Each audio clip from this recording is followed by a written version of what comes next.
بسم الله الرحمن الرحيم أعوذ بالله من الشيطان الرجيم بسم الله الرحمن الرحيم الحمد لله رب العالمين والصلاة والسلام على سيدنا مولانا حبيب الله العالمين أبو القاسم المصطفى محمد اللهم صل على محمد وأحمد وعجل فرجهم.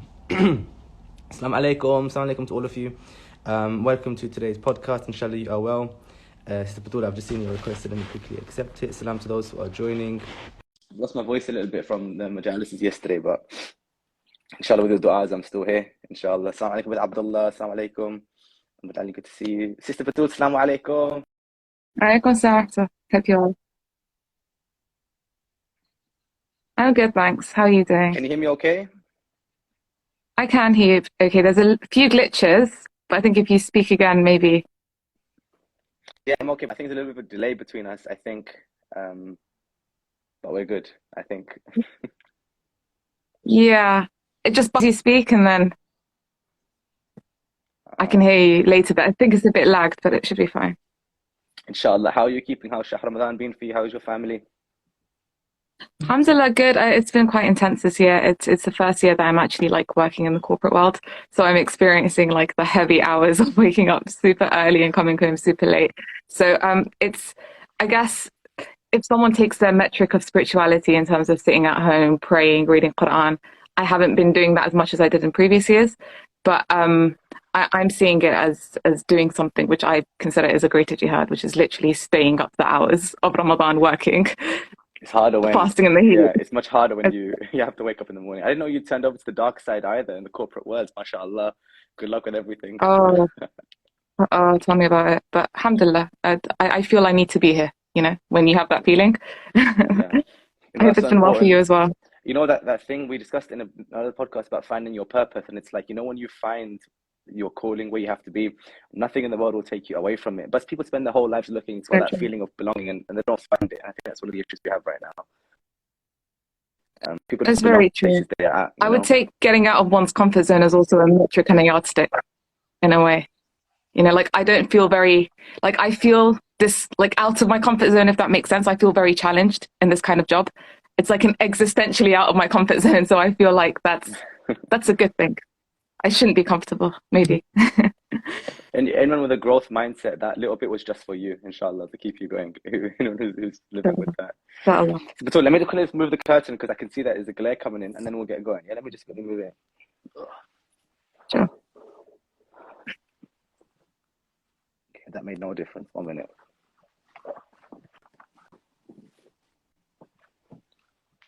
I think that's better, inshallah. Yeah, better. Yeah.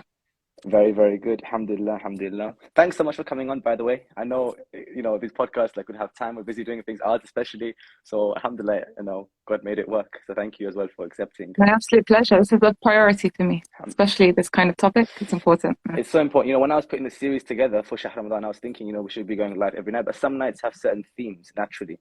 And obviously, right now, we are literally in between the Shahadat Amir al-Mu'mineen, which was last night, which is why my voice has gone a little bit. Sorry about that. Is obviously Al-Qadr, the 23rd night being tonight, and it's the end of Shahr Ramadan. But I knew we had to do an episode on Al-Quds Day because it is such an important part of the month, and it allows us, it opens up a door to a whole other side of Shahr Ramadan, which we would not really pay that much attention to if there wasn't an excuse or a reason to. The idea of altruism and activism and social responsibility. So Al-Quds Day is an amazing chance for that, and you know, the top of my list to get someone on was you. So thanks so much for making this work. Really, alhamdulillah. Thank you for this opportunity. Yeah. No, it's not. We're blessed to have you. Al-Quds Day, right? You know, it's not like other days. Even someone who's an activist, it is a certain calendar feature in the year where, you know, what's your relationship like with the day of Al-Quds itself? That's a very, very, very, very good question. I would say it's a very good question because the day itself is very significant. The fact that Imam Khomeini chose a date, which is the most blessed day during the week, which is a Friday, during one of the most blessed month in the year, which is Ramadan. The fact that the commemoration of the cause of Palestine is chosen at a time when Muslims are fasting, when Muslims are engaging in a kind of perpetual state of worship, kind of consolidates the fact that when we are protesting, this protest is on par with ibadah. This protest, before we confine it to socio-political activism, like I'm a political activist because I'm coming out in support of Palestine, that's the secular worldview. The secular worldview wants you to believe that. But before that, it is a pure act of worship, and may I add, the highest form of worship. You know, when the Prophet himself, sallallahu alaihi wasallam, says, "Akbaru jihadin kalimat haqq inda imam jair." And what's significant about this day is that it's been stamped, like you mentioned. It's on the calendar. The last Friday of Shahr Ramadan will be commemorated for eternity as Yom Al-Quds. It is the day where we will call for the liberation of all the oppressed groups, and we will be using Al-Quds legacy as a case study, if you will, about how this liberation came about. And it's also significant because I think for the first time, a date has been set in the year for all free thinkers to mobilize en masse across the globe. You don't see that for any other day. Even the Nakba Day, for example, there's not mass worldwide protests. So it's almost like Imam Khomeini had this vision. He had a nida, and people from across the globe have come to protest on this significant day. And Imam Khomeini himself has also, he famously stated that Al-Quds Day is the day where the destinies of the oppressed nations must be determined. And it's a day in which Islam is to be revived, which means on this day, let's talk about the solution for Palestinian liberation. Let's not hide, let our chants reflect that very same solution. By solution, what do I mean? I mean, Islam is not a pacifist religion that tells us to accept humiliation. We know that Hayhat min Adillah is a core slogan within our faith. Islam makes it wajib upon you to deter systemic aggression that you are subjected to. So it's ultimately centralizing on the concept that Islam is peaceful, not according to the Western standards of passivity. I get very itchy and agitated when I hear even the question, is Islam a religion of peace, right? Because we know that the way they're going to define peace is Islam being a passive religion. And they'll tell you, we have issues with your so-called violent verses. And I tell them, well, guess what? It's these so-called violent verses that makes Islam a peaceful religion. Because Islam is telling you, you are not allowed to turn the other cheek. You know, what sense is it to say that settler colonialism can be defeated through dialogue? Or Daesh, for example, as an entity, I'm sure everyone would agree that Daesh could have never been defeated through dialogue.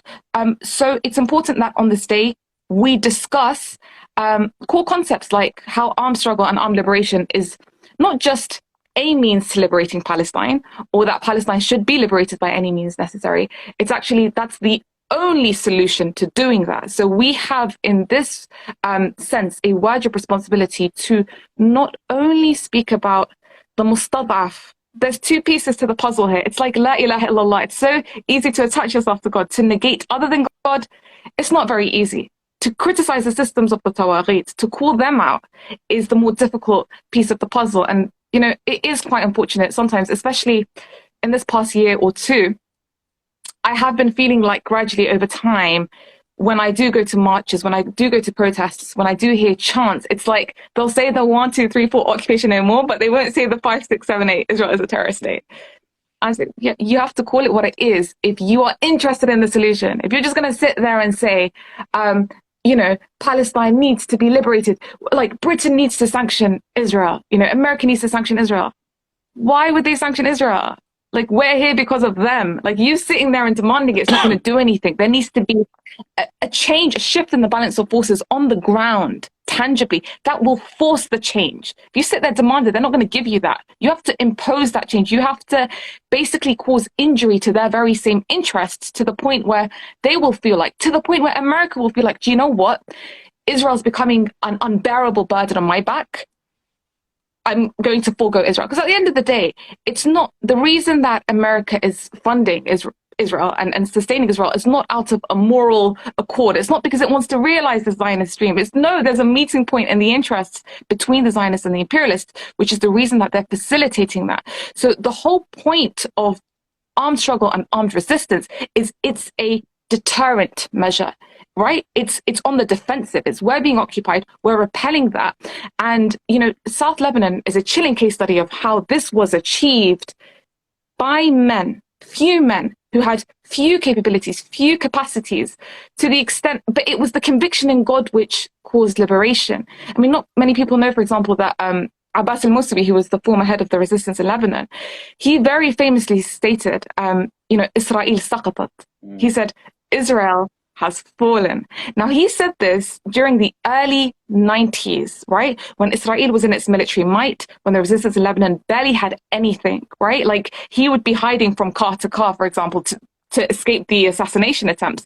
But he said Israel saqatat, which means Israel has fallen. He didn't even say it will fall. It's a thing in the near distant future. He said it's happened. We see it. We see that Nasr. So they played by those equations. And when people ask, like, it's a miracle, how did this happen? When the leader of the resistance today says Israel's weaker than the spider's web, it is that conviction that has led to liberation. And I think it also echoes the words of Imam Khomeini himself when Yasser Arafat visited him from Palestine when they had erected the Palestinian embassy, the PLO embassy, in place of the Israeli embassy. This was in 1970. Very famously said to Yasser Arafat, don't seek help from America, don't seek help from Russia. Have faith in God, draw out your swords, and know that Allah subhanahu wa ta'ala will send nations to your support, right? And I think these words will continue to echo, especially in light of the kind of trajectory that the PLO ended up taking. And we know where that's led us to. And I think everyone today acknowledges there's no such thing as a two-state solution on both sides, if you will, right? So both the Palestinians are saying this and also the side of the aggressor, obviously, because their motto is from the Nile to the Euphrates, and they've never hid that. So it's important that we centralize and we talk about this, and we don't allow the criminalization narrative that surrounds us to dictate our narrative, because I feel like that is what is happening. It's let's stay on the safe side. So let's talk about what is palatable, but what is palatable for the establishment is not the solution. They want to distract you with other slogans and other talks. And it's almost like whatever they criminalize is kind of the solution. Like, sit down and think about it logically. Why are they criminalizing it to begin with? It's because it has value. Anything which is criminalized in the kind of fashion that, for example, today speaking about armed struggle and armed resistance is.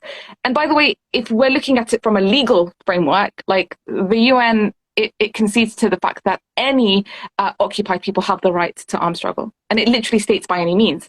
But what I mean is specific organizations, for example, get prescribed as terrorists, etc. Yeah. So in our discourse, we have to be strategic. We have to be careful in the way that we address it. Like, I can't stress this enough. The point is not to get yourself in trouble, right? One has to be very careful in the way that they convey concepts, but it's to ultimately convey it.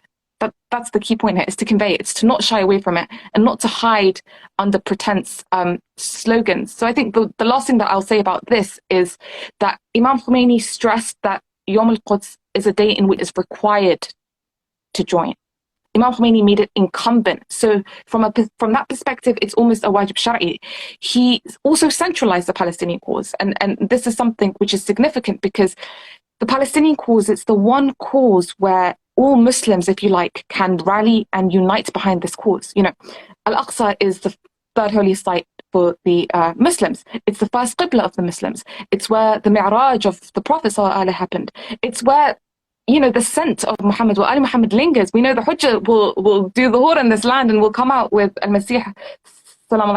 It's the land of all the prophets of God. And so Palestine ultimately represents that point of unity between Muslims themselves, crucially, but also all justice seekers of the world. And I think the stance of the Islamic Republic revived the Ummah at large at a time when it was in deep slumber, at a time when it was humiliated, where it was under the shackles of the external aggressors. And those 4 decades post the Islamic Revolution cannot be compared to the decades before it, where you wouldn't even hear an utterance of the word resistance. And so we are now at a phase of liberation as a result of those accumulated struggles and efforts.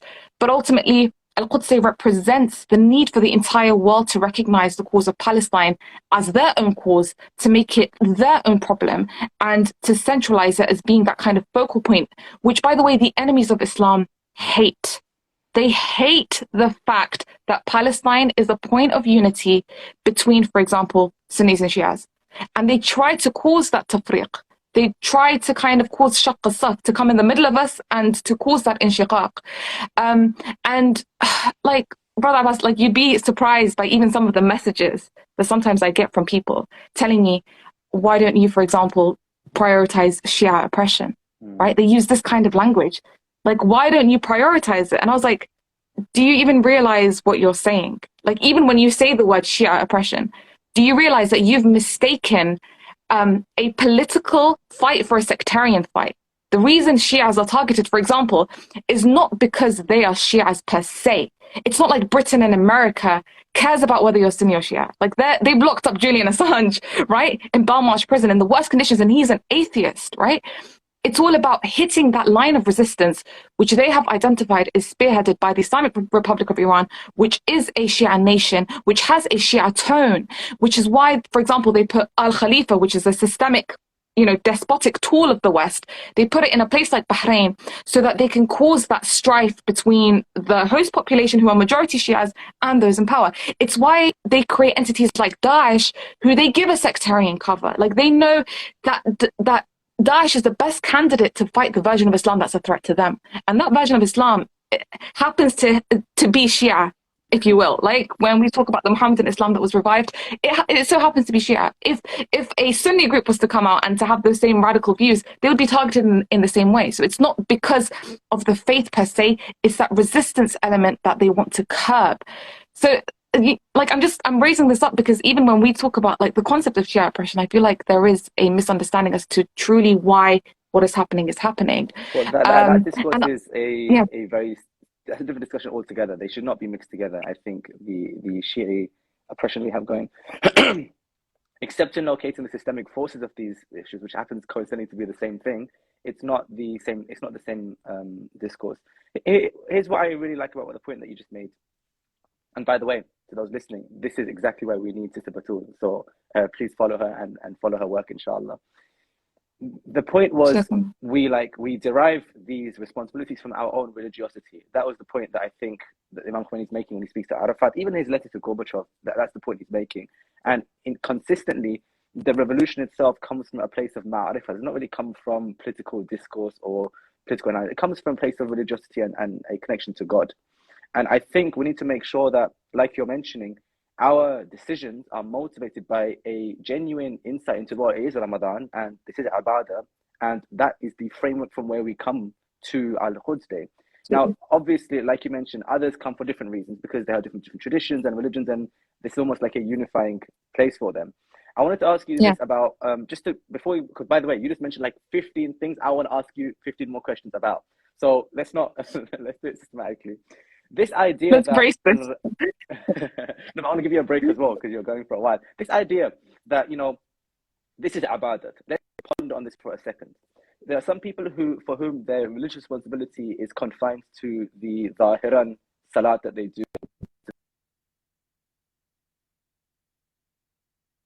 or those who are oppressed around them as part of their religiosity. It's almost compartmentalized as activism and not ibadah. And Al-Quds Day is so ironically placed to completely dispel that narrative. I wanted to ask you, in your experience, why do you think it's important that we do this thing together? You have your spirituality and your social responsibility. Like, what are the dangers of having them separately, and what's the merit of making sure these things come from the same place? Absolutely. So I think by now we should know that, for example, other social justice groups, for example, socialists, communists, who claim that they want to seek social justice, fine, we can unite on those causes with them tangibly for one specific goal that we can define. But ultimately, once you've solved the cause of, for example, I don't know, the Palestinian struggle for justice, you've liberated the Palestinians, then what? There's always a question of then what? What happens after that? Okay, we know the Fajr, for example, he's coming to restore this world to a place where it's qistan wa adla, where there's ultimate justice. It's a question of then what? Suppose you've eradicated homelessness, you've identified all these issues that you're listing, X, Y, Z, and you've gone through them one by one, and you've dismantled capitalism, you've dismantled the system of oppression. without a framework that has a dependence on the highest source and the highest power that exists, and orienting and directing all our efforts in that direction, it holds no substantial value in and of itself, Exactly. right? Because it doesn't meet the ultimate human need, right? And it becomes a distraction. Like fighting for these social justice, social causes, it's like I'm fighting for this cause right now, but it's like I'm holding on to this cause. Like this is the one cause I have to fight, and that gives me a sense of purpose. And by the way, I see that with some of the communist groups that I used to meet, like Fight Racism, Fight Imperialism. They are so pure-hearted. Like when you sit with some of these individuals, they are so humble. We used to have even homeless people that used to be interested in the plight of the oppressed. They used to sit down. We used to have these discussions. And you can tell like their fitra is drawing them in this direction, and that they're so like they plunge onto these causes. But it's like, okay, you've achieved liberation in XYZ. It's a question of then what? But obviously from an Islamic paradigm, we know that Islam in its essence is a social religion. Islam has a social framework. Even if we talk about the concept of, tazkiyat an-nafs, which the Prophet came to do, right? Like, وَيُزَكِّيهِمْ وَيَعَلِّمُهُمُ الْكِتَابَ وَالْحِكْمَةِ. The word tazkiyah in itself has political connotations, in my opinion, because tazkiyah can't happen on its own. As an individual, you cannot purify yourself in an inherent unjust system that surrounds you, right? You have to be working against the tide to do that. So that's why Islam, crucially and centrally, is based on the foundations of what? Allah has sent prophets to do what? To establish an Islamic government. Why was the Prophet so hated and so opposed? Was it because of his good akhlaq? They loved him for that. Quraysh would put their possessions with the Prophet. They testified, we know you are a Sadiq al-Amin.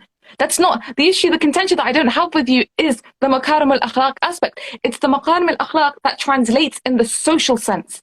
You are disrupting this unjust status quo that exists, and we want to stay within that status quo. You are jeopardizing our interests. Now we have a problem with your Islam. They have a problem. That's why we say they have a problem. The West has a problem with the Muhammadi Islam.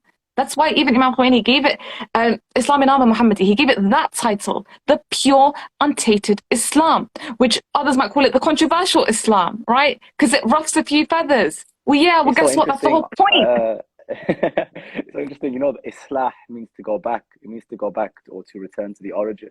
So they don't like that we are wanting simply to bypass all of those years of of the distortion of ideas back to that pure fiqh of Ahl al-Bayt, and they would rather our reform leaves behind and is more progressive in a modernist sense than Islamic in a retrospective sense. So even like how language is used against us is almost the language is used to set us up to fail, and that's the thing you mentioned earlier, which was so beautiful. Even words like resistance and oppression and the causes, they're defined in a way to cancel us out sometimes. That Al-Quds Day is it's like this thing that you guys do and only those who are hot-blooded go, or only those who are raised of a certain political ideology go, and that's not really among the Jami'an. But this idea of Imam Khomeini is the opposite. It's what everyone comes. You don't have to even follow Imam Khomeini as your marja, for example, or even follow the Iran as with any link. You can just agree with the idea that oppression is wrong. Something that comes up often about this is Palestine clearly represents more than just the sum of the physical land. Now, we do say from the river to the sea, as will be free, the land has intrinsic value.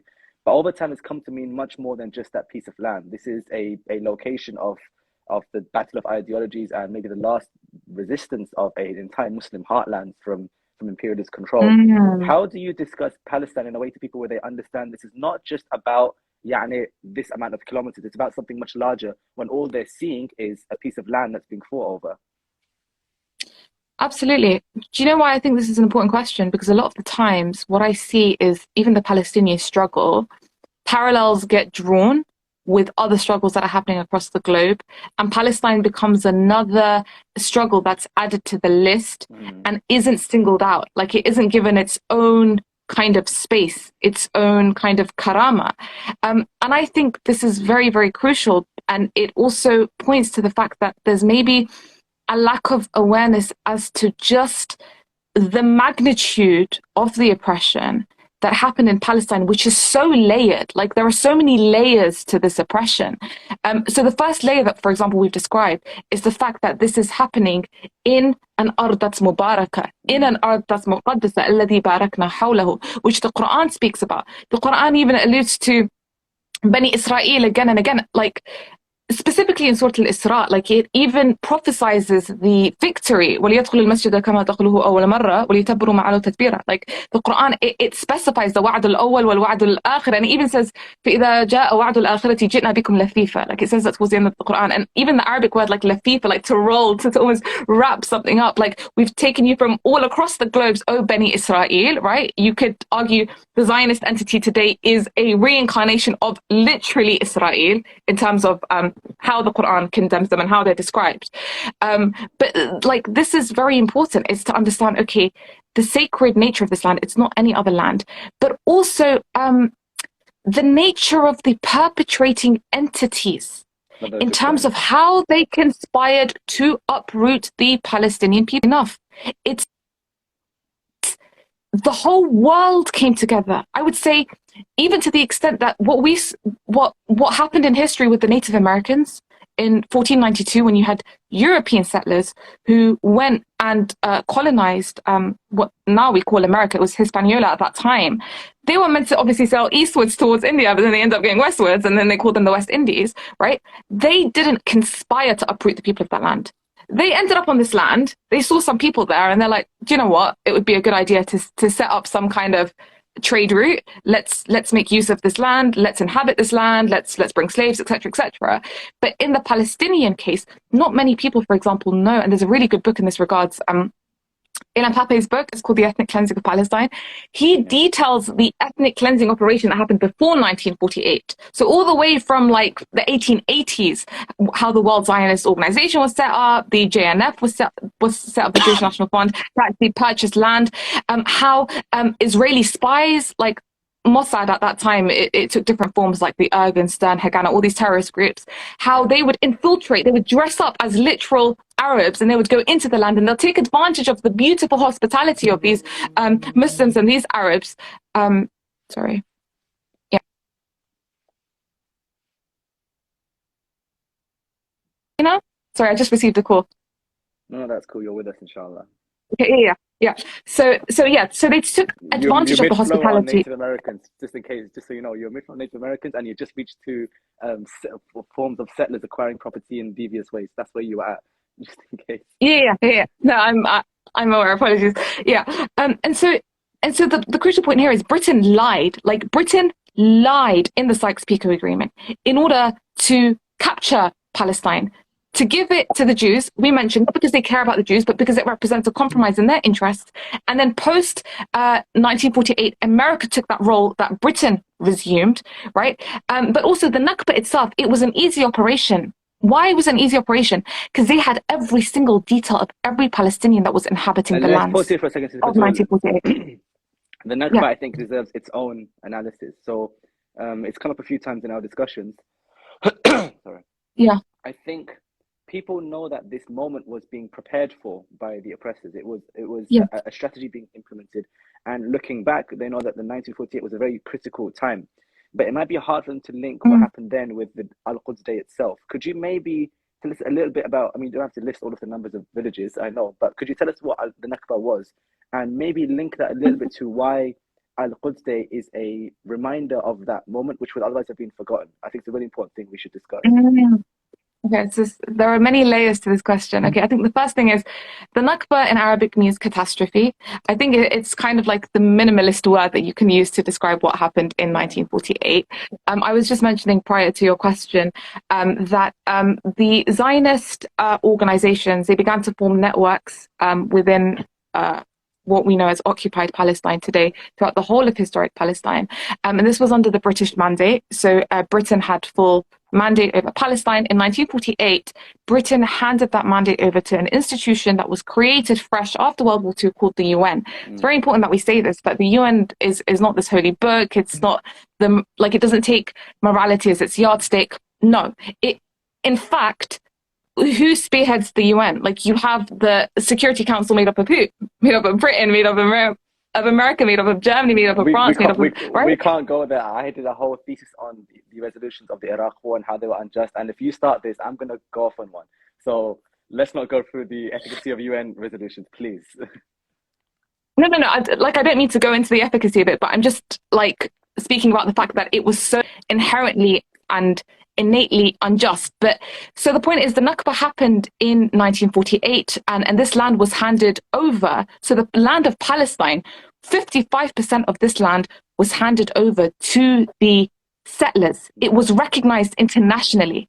And I think that is the biggest crime. The biggest crime was that in 1948, the UN came forward, which now we love to cite the UN, right? They said that 55% of this land belongs to the settlers. They went and they seized 80% of the land. Imagine. And the world turned a blind eye. No one said this was illegal. No one even said you seized 25% more land than you should have seized. That didn't even happen. The world turned a blind eye. Why?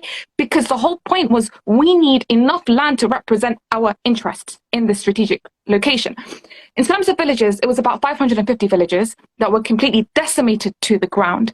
That represents 50% of historic Palestine.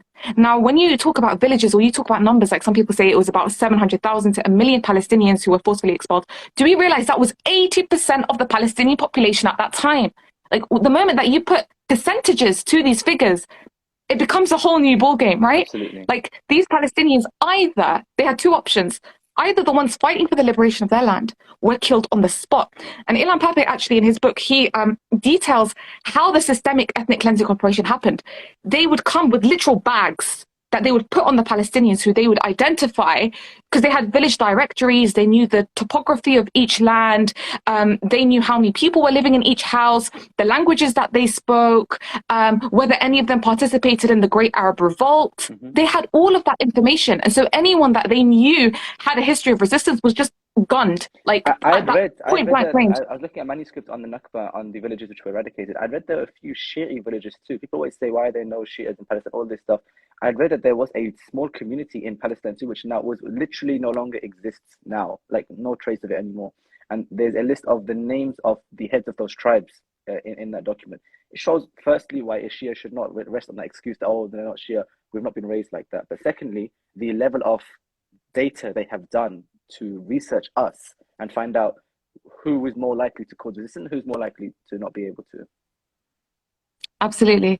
Do you know what? I just want to point to one thing that you said. This is not how we were raised. Like, this is not what the wilayah of Amir al-Mu'mineen Salaamullah alayh outputs. It just is not. We don't fight for a cause and expect for recognition or and expect for anything in return, or even based on who the oppressed groups are themselves. Sorry, the oppressed, yeah. So what do I mean by that? I remember some people telling me, you're fighting for a one-state solution, and that is the complete liberation of Palestine, right? And the restoration of rights.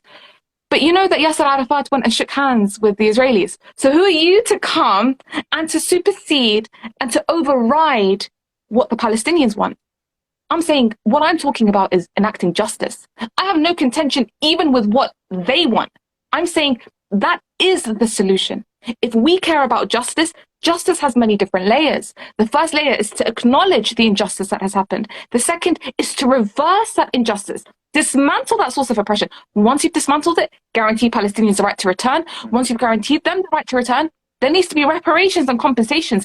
Even then, there is, like, you still haven't enacted injustice. Who's going to bring back the hundreds and thousands of lives that were decimated, right? And the livelihoods that were destroyed, right? And as we've mentioned, this Nakba, the word Nakba itself, there's a famous now word within Palestinian discourse. It's called Al-Nakba al-Mustamirra, the ongoing Nakba.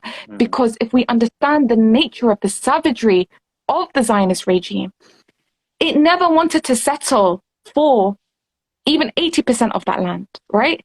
And I think this was like within the 1920s, within Palestine, the British mandate was the one that was in charge of regulating the parliament at that time.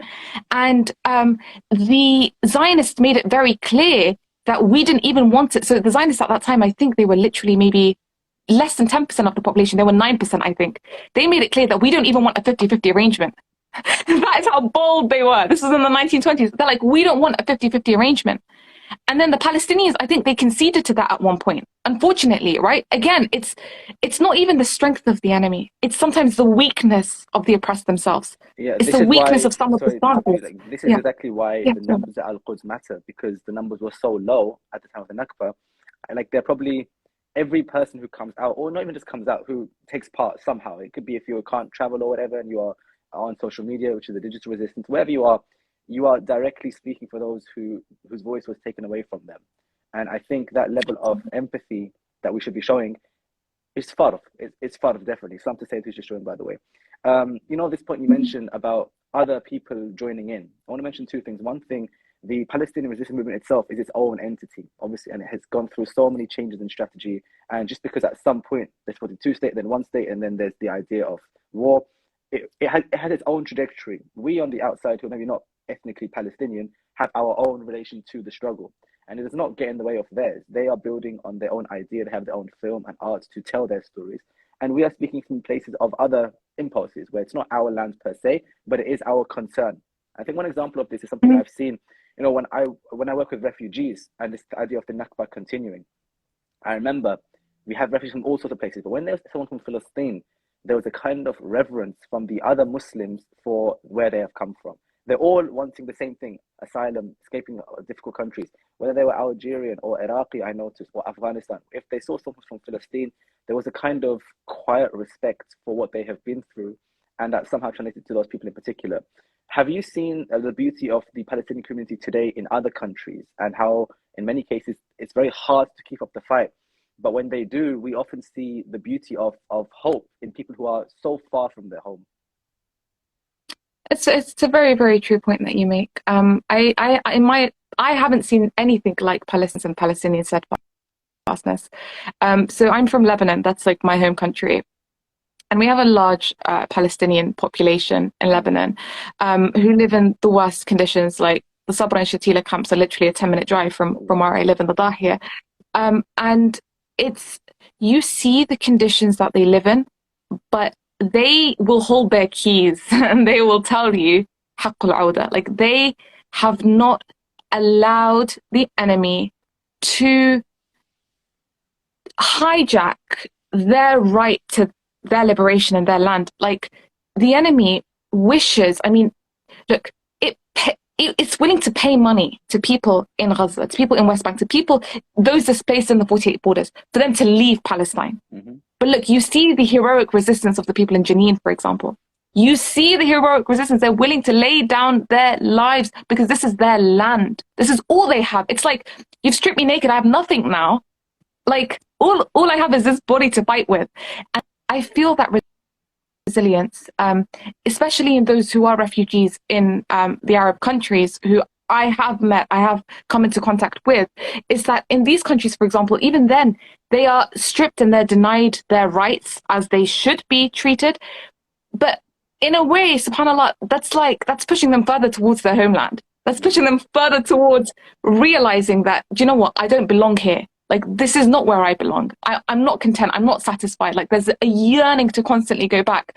And you can see that within the Palestinian diaspora that is also mobilizing across the globe, especially here in the West as well. And our job is to solidify that fight. It's to echo their voices. It's to be a medium to project those voices. And like you said, they might have their certain trajectories, but it's very wrong for us to say, I'm not going to attend X or Y march, for instance, because it's being led by X or Y group, right? Or like, I don't know, like the Muslim Brotherhood are popular in this protest. This is what someone told me last week. Like, I was at the Palestinian Prisoners Day protest and someone said to me, like those are speaking X or Y, they're from the Brotherhood group. And I was like, okay, so like, what's the point that you're trying to make? We're here united for one cause. So that's our duty and our responsibility. But at the same time, we have our concepts, we have our ideas that we need to put forward, that we need to be bold with. And I think the Islamic Republic of Iran is spearheading that movement. Like, you see, for example, how right from the get-go, someone like Soleimani has been propping up and really facilitating the strength of the resistance, like Hamas, like Islamic Jihad, like those that exist in Palestine, even the Popular Front for the Liberation of Palestine. The deputy of that group, which is a Marxist group. He literally said Soleimani would not differentiate between who was a Marxist, who was a communist, who was a Shia, who was a Sunni. You fight with us or you surrender. Like, that is the ballpark here. Like, it's either one of the two. That's actually how we've been raised. Go to Khaybar, you'll find the same thing. So this is more similar to to our tradition. It's a very beautiful point. So Batool, we're getting loads of questions. I want to touch a couple of them. Yeah. But obviously, I have my own questions. So someone to start Abbas Bashir, alaikum salam. This person knows my whole name. Alaikum salam, whatever that is. Let me see.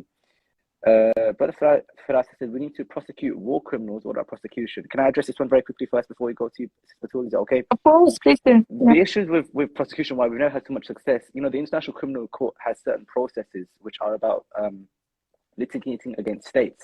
So a good example is right now they're trying to litigate against Russia for the aggression against the Ukraine.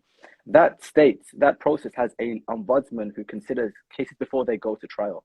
And the majority of cases fail at the ombudsman. And the reason is because many states are part or are funded or are supported by the ICC, the International Criminal Court. So it's very hard to make an argument against Israel, for example, when in the ombudsman they are influenced so much by state activity. And in fact, the relationship between the ICC and other supernatural bodies like NATO and like the European Council is so close that unless you are basically putting forward a case which is in line with a certain agenda, it will always reach the point of perpetual revision, where they just keep considering for years. That's why you think, why is there no war criminal case against Netanyahu? For this reason, the ombudsman has very strict processes. Anything you want to add to the point why we've not seen legal litigation just yet, or successful litigation? These bodies aren't necessarily interested with justice. It's yastik isn't justice. I mean, America literally states that it will invade The Hague if it needs to invade, right? If it will be prosecuted for any of the crimes that it has committed, for example, in the Iraq War. It says that we will invade the International Criminal Court. I think that says it for itself, right? I don't need to explain that. That's a pretty damning answer. Yeah, so brother, I think that is pretty damning. Here's a private question from a sister. In terms of boycotting products, it's about BDS, but doesn't mention it. How effective is this? And as Muslims, what can we do to effectively make a change without compromising our own? I don't know you that well, but I think you're a big fan of boycotting. What would you answer this question? I would say boycotting's a tool. It's an important tool. It's important that we don't see it as the main tool, or that isn't the tool that is given the utmost priority in this struggle. It's a component of it. Take Starbucks and we don't talk to them anymore. Bro, it's not like that. Resistance is not just measured by. It's really not like that. I would say the only one that I'm very strategically sensitive to, which I would say it's not forgiving, is M&S. Really? And you'll have to forgive me on that to anyone who shops at M&S, because a part of their profit share directly goes to the occupying regime. I had no idea. The M&S long-term chairman, I think his name was Lord Marcus Seif, he wrote that one of the fundamental objectives of M&S is to aid the economic development of the occupying regime. So I would say there's 3 categories for how we should boycott. Mm-hmm. And it's important that I specify these categories because remember back in the days how there used to be those infographics of every single company in the world. There's boycott this, boycott Nestle. You put it in your wallet and you have to check the card to see if it's the right brand. It's bro, I can't do this. HFA halal is enough. That the Imtihan is enough for me. Now I've got to check what company owns the company. Right.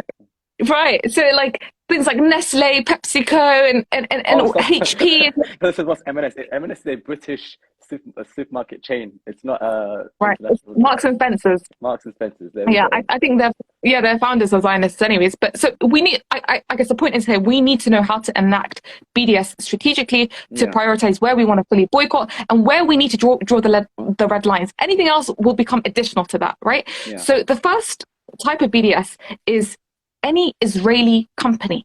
So for example, SodaStream is an example of an Israeli company.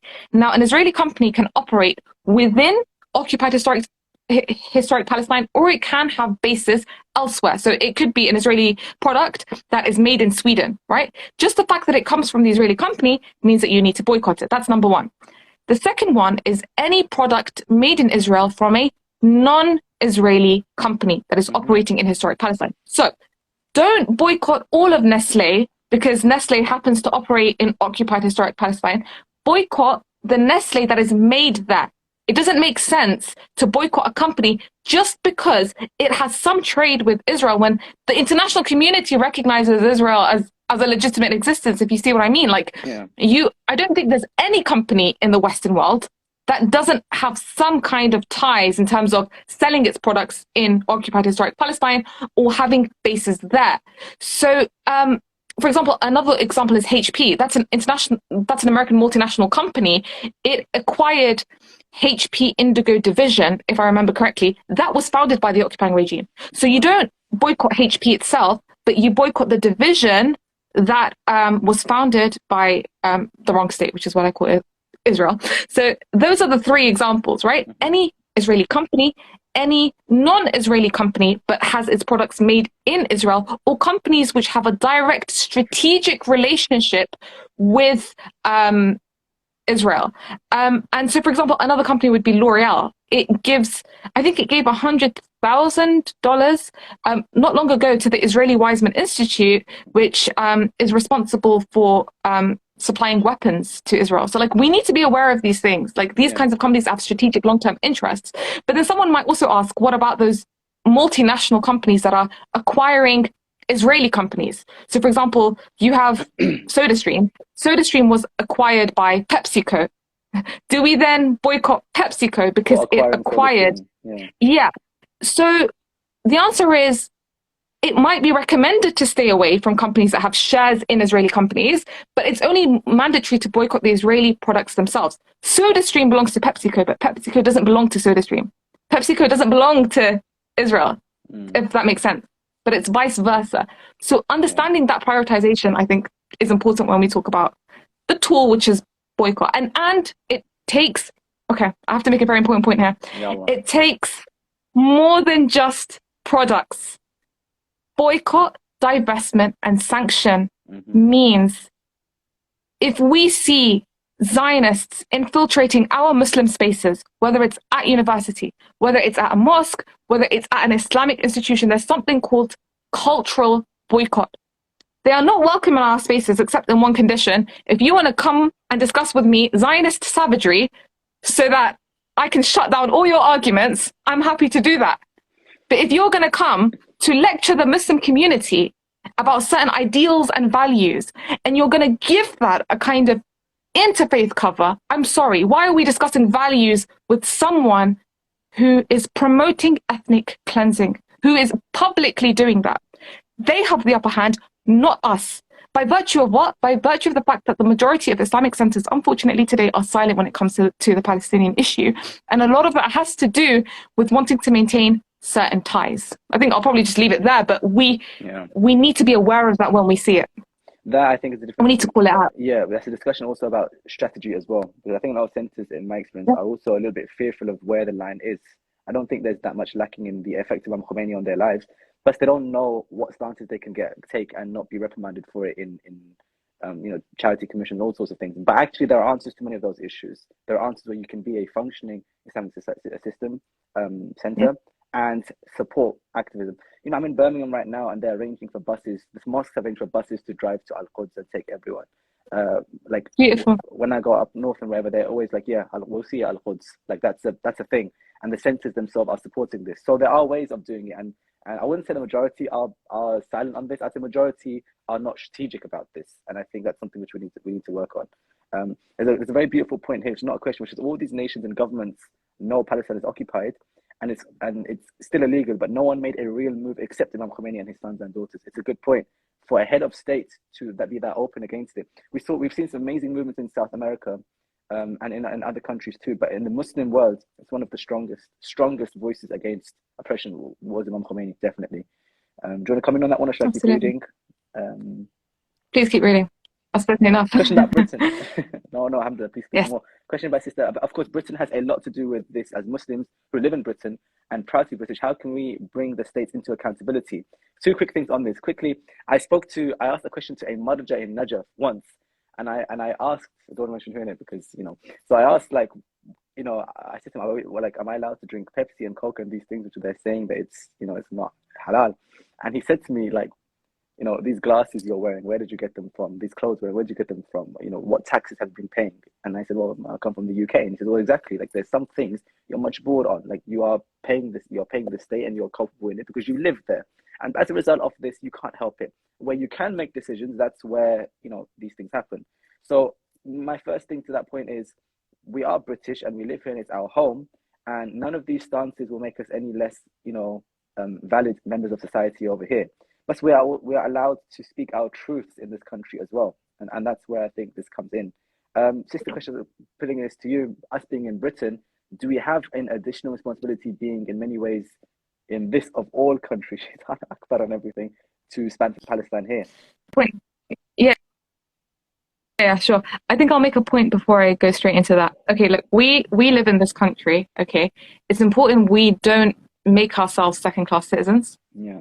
I can't stress this. Like, they want you to feel that way. You don't give it to them. You don't act like you are guests in this country.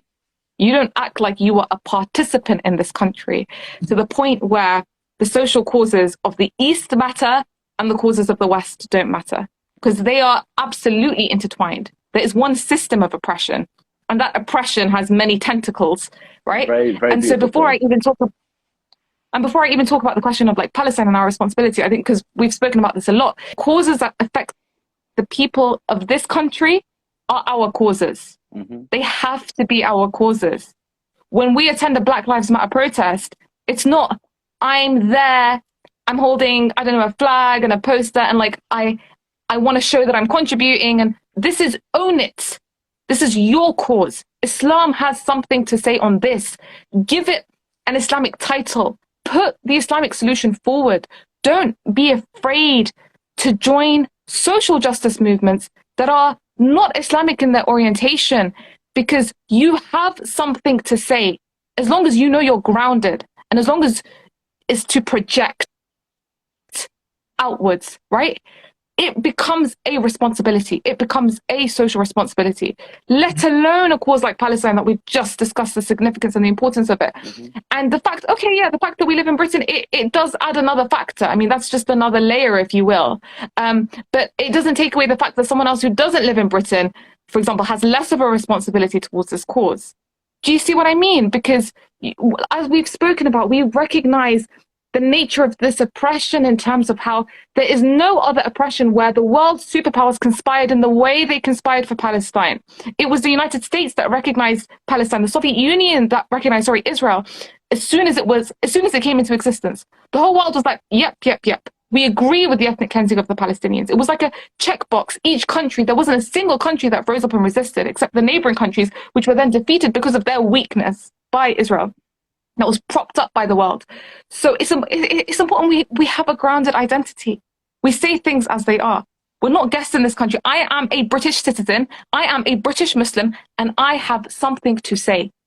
You know, it's not, I'm coming out here and I'm condemning the oppression. Like, I'm condemning ISIS. Like, I remember even like growing up, I was a teenager when like the whole Daesh fiasco happened, and they arose and they became an entity on the ground that was causing widespread bloodshed and oppression. And I remember seeing, scholars from both the Sunni and the Shia community coming out saying things like, we condemn ISIS. This shouldn't be happening. Not in my name. ISIS has nothing to do with Islam. And I'm sitting here thinking, they have launched ISIS on us. ISIS is killing us. 80% of the Muslims, 80% of victims of ISIS are Muslims. Why are we not on the offensive? Exactly. Why are we not calling them out? How dare you? You created this menace. Now you're expecting me to justify the existence of this menace, which is coming to kill us? And you are the perpetrators. And you don't get seen in the equation. Because I see that a lot, this kind of apologetic... Making you a victim of a problem of not even your making. It's very toxic. It's on you, and you are the victim of that problem. Yeah. Do you see what I mean? But yeah. I see that so often that I just think, Islam is izzah. Islam is karama. Islam is freedom. Islam is independence. I'm sorry, no matter how much these words freedom and independence have been made to sound like it's a Western value, the crux of the issue, why we're fighting for Palestine, is freedom. Because a human being is dignified.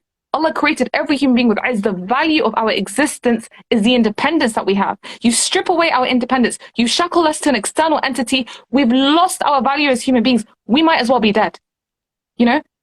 It's being able to decide your own destiny which gives you value as a human being, which makes your ibadah worthwhile, which makes your sinning a problem. Everything that we act within our volition. It's this idea of the human being has volition, and that volition needs to be respected. No matter who you are, no matter what you do, there's a sense of each individual should decide their own destiny, right? And we need to uphold these values and not allow them to dictate the narrative, which unfortunately is a widespread narrative, which our job is to break, you know? Thank you so much for that last point. That was my favorite point of this whole podcast. And I guess we're coming to an end because it's nearly the whole. I really hope the listeners can take some strength from the idea that we have to take responsibility for ourselves in this regard, and join the amal of these activist responsibilities directly with our ibadat in these nights. And thanks for being the bridge to make that conversation happen. Like, thanks for facilitating it, because it now feels much more imminent than it would have been for someone who's asking things like, is this Islamic? That's not even the right question. The question is, how are we dismantling the system? And I'm glad that you gave that to the listeners. So thank you, Batool. I really do appreciate it. Thank you very much for that, Bas. My absolute pleasure. I appreciate it. To you for all your projects, inshallah. And to those who are listening, inshallah, please pray for Sister Batool for all the work she's doing. Let her keep going with it, inshallah, and showing us and teaching us. And actually, you added a lot to my podcast, a side of things which we didn't have in this way. So thanks for honoring us with that. So thank you. And that's it, inshallah. So take care, guys. Thank you, Batool. Thank you, everyone. Remember us and your du'as in these nights. See you, all of you who are in London, in Al-Quds, or whichever country you're in. Make sure you do something. If you can't even go, but you do something, inshallah. And whatever you take from the discussion, please pray for us, inshallah. That's it. Take care. We'll see you tomorrow with a different episode. But thank you, Batool. Thank you for listeners. Ma'as salam, everybody. Bye, everyone. Take care.